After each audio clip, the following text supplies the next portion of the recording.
كل اللي هيتقال في الحلقة دي مجرد تمثيل ونقاش بين شخصين مختلفين، ما تاخدوش الموضوع بشكل شخصي.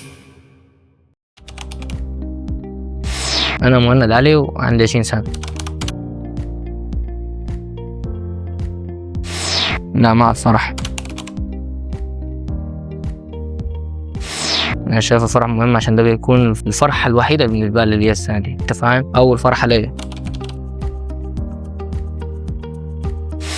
مستعد أصرف مبلغ كبير لوحدي، لو حتى المادية تمام أصرف مبلغ كبير لوحدي.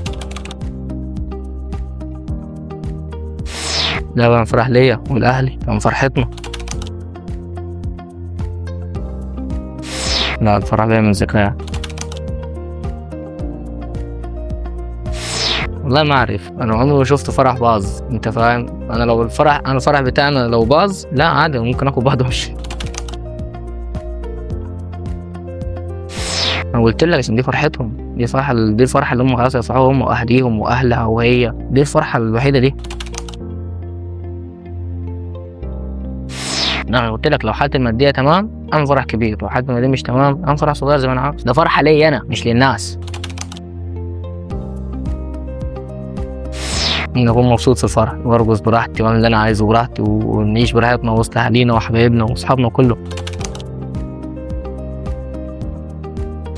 أقنعها بالفرح ما تجبرهاش، أقنعها إنها تعمل فرح، ده فرحتنا دي هتكون ذكرى لينا.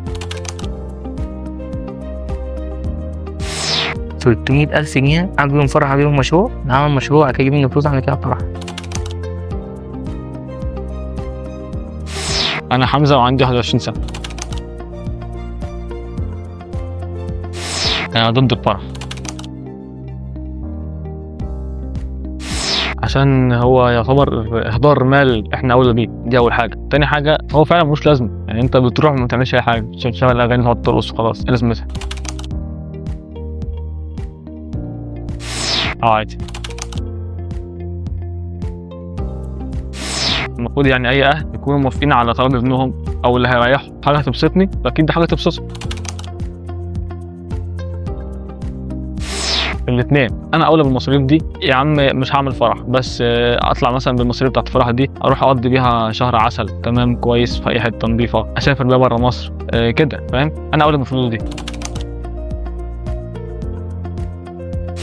لو هي شرياني بجد خلاص، ما هي اهم حاجه عندها راحتنا احنا الاثنين. انا شايف الناس بتعمل افراح تبان قدام الناس ان هي تفرح وان هي معاهم فلوس وكده. مثلا انا مش هرضى مثلا اوافق ان مثلا زوجتي ولا اختي ولا امي تقف ترقص قدام رجاله كتير كده وعادي، وانا عادي وانا ارقص معاها. صحابي المفروض يفرحوا لي باي حاجه انا هعملها، حتى لو مش هعمل اي حاجه. لو انا كتبت كتاب بس يفرحوا لي، وانا قلت لهم ان انا اتجوزت يفرحوا لي. فلو هم هيتضايقوا ان انا مش هعمل فرح فيعني دي قناعات شخصيه، فمحدش له دعوه بيها.